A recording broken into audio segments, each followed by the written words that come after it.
The brilliant new Indigenous Northern Territory Senator Jacinta Price cheekily began her maiden speech last week by saying, quote, "I always was and always will be."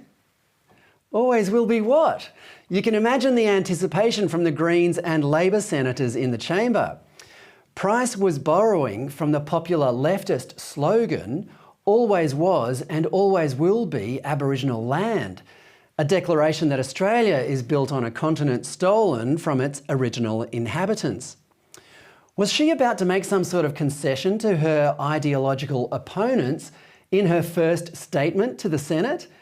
If so, it would have been a huge relief for Labor and the Greens because Price had arrived with a formidable reputation. She is the daughter of legendary Territory activist and politician Bess Price. She was hardened by years in the Alice Springs Council and the harsh culture wars, where death threats against anyone from the centre-right are frighteningly common.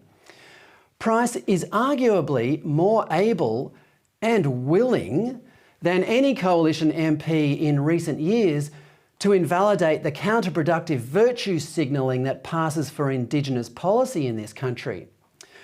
Well, if the senators opposite were hoping for consolation in Price's maiden speech, they were to be disappointed. Price finished the declaration, quote, "I always was and always will be a proud Australian." Aren't we all? What followed was one of the most magnificent orations heard in our national parliament in a long time. Opposition leader Peter Dutton said it was, quote, "the most powerful speech he had heard in all his 20 years in Canberra." Well, I am honoured and excited to say I have Senator Price with me tonight to discuss some of the points she made in that speech. Senator, welcome to the show. Thank you for having me, Paul. It's a pleasure to be here with you. Now let's begin with the fact that you didn't focus... Sorry, I just called you Paul. I just called you by your last name, Fred. That's okay.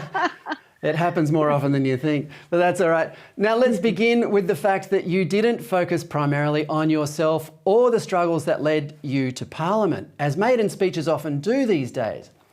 Instead, you focused on your most desperate constituents who are living in the kind of conditions that, to quote from your speech, would not be accepted in the prosperous suburbs of our capital cities.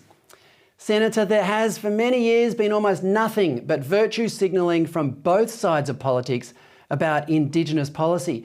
Do you think anybody in Canberra shares your urgency on this issue?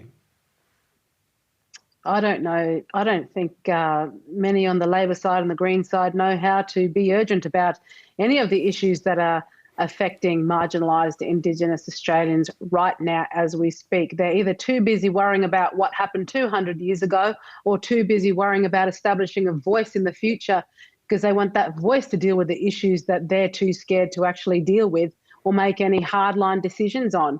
And, you know, you're right. When I came to Parliament, I came because I want to be a representation for those voiceless. I've told many I was going to do this on behalf of them because I recognise that, you know, despite the challenges I've faced in life, I have been in a very privileged position. And when you're in that position of privilege, it's actually an obligation, in my view. It's an obligation for me to represent those who don't have the opportunity to be there and speak. So I have to really, you know, largely acknowledge those that have urged me to be there, who are those that are the voiceless, who don't have the opportunity to make the sorts of changes that need to be made to improve their lives. And ultimately, that's why we're elected to federal parliament, to be that voice for those that don't have the opportunity to be that voice.